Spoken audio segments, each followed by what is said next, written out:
Assalamualaikum warahmatullahi wabarakatuh. Alhamdulillahirabbil alamin wa bihi nasta'inu ala umurid dunya waddin.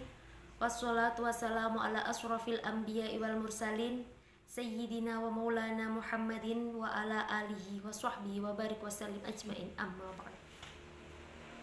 Alhamdulillahirabbil alamin. Kita masih diberikan kesehatan oleh Allah Subhanahu wa taala sehingga kita masih bisa berkumpul secara virtual pada pertemuan kali ini.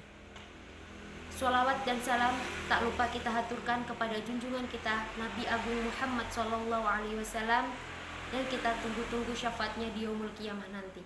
Amin.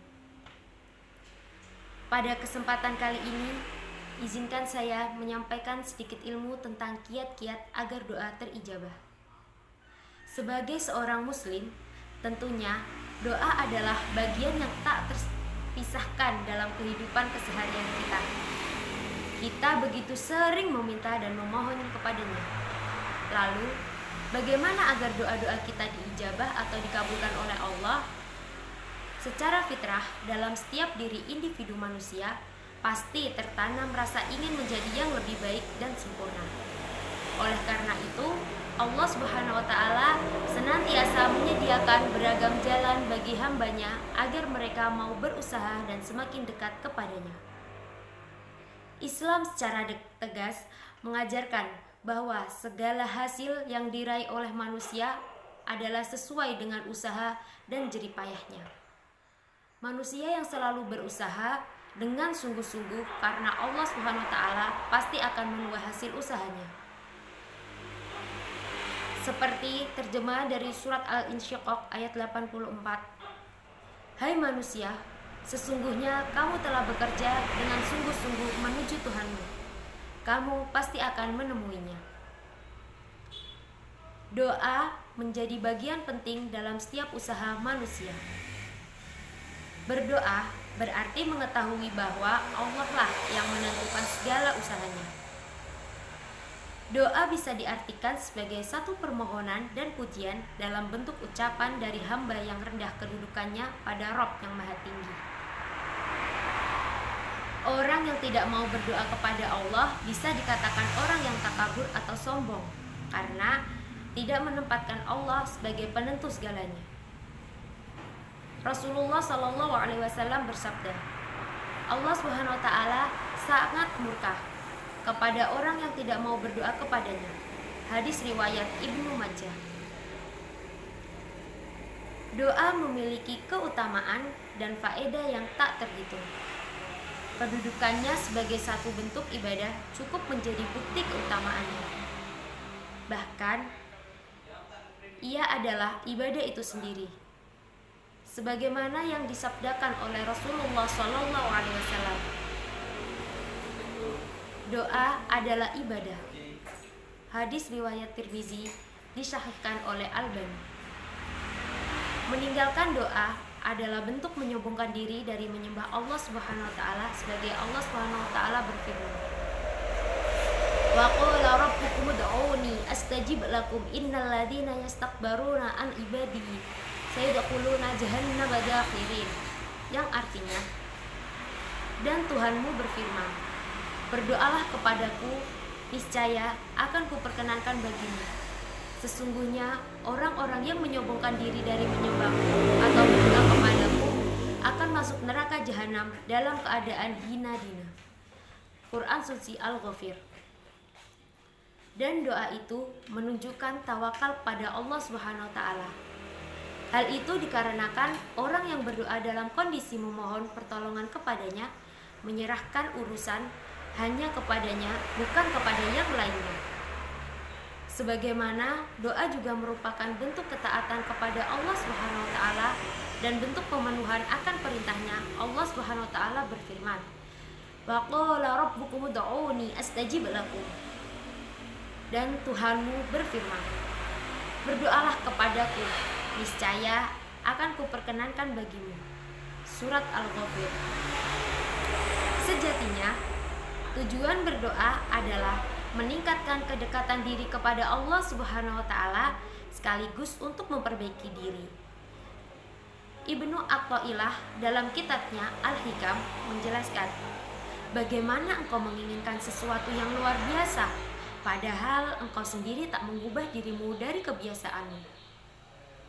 Kita banyak meminta dan berharap kepada Allah, tetapi sibuknya meminta kadang membuat kita tak sempat menilai diri sendiri.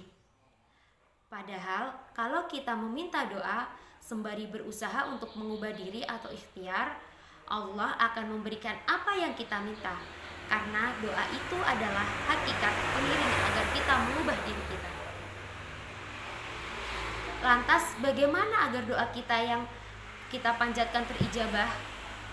Yang pertama, memantapkan iman dan tauhid kepada Allah dan menyambut perintah-perintahnya, meninggalkan larangannya, komitmen dengan aturannya, yakin dengan janjinya, termasuk janji yang akan dikabulkannya, doa. Karena Allah telah berfirman, dan apabila hamba-hambaku bertanya kepadaku tentang aku, maka bahwasanya aku adalah dekat. Aku mengabulkan permohonan orang yang berdoa. Apabila ia memohon kepadaku, maka hendaklah mereka itu memenuhi segala perintahku, dan hendaklah mereka beriman kepadaku agar mereka selalu berada dalam kebenaran. Quran Suci Al-Baqarah ayat 186. Yang kedua, tidak tergesa-gesa dalam pengabulan, dengan terus berdoa sampai Allah mengabulkan doanya. Dalam hadis dikatakan dari Abu Hurairah, sesungguhnya Rasulullah bersabda, dikabulkan seseorang di antara kalian selama tidak tergesa-gesa. Dia mengatakan, aku sudah berdoa, tapi tidak dikabulkan untukku. Kemudian yang ketiga, menjaga kehalalan makan, minum, pakaian, dan lain-lainnya.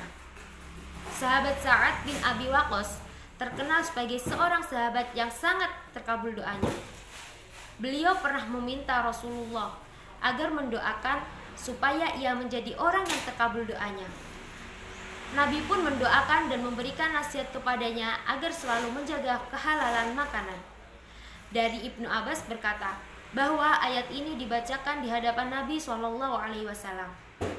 Wahai manusia, makanlah dari apa-apa yang di bumi dan kondisi halal dan baik.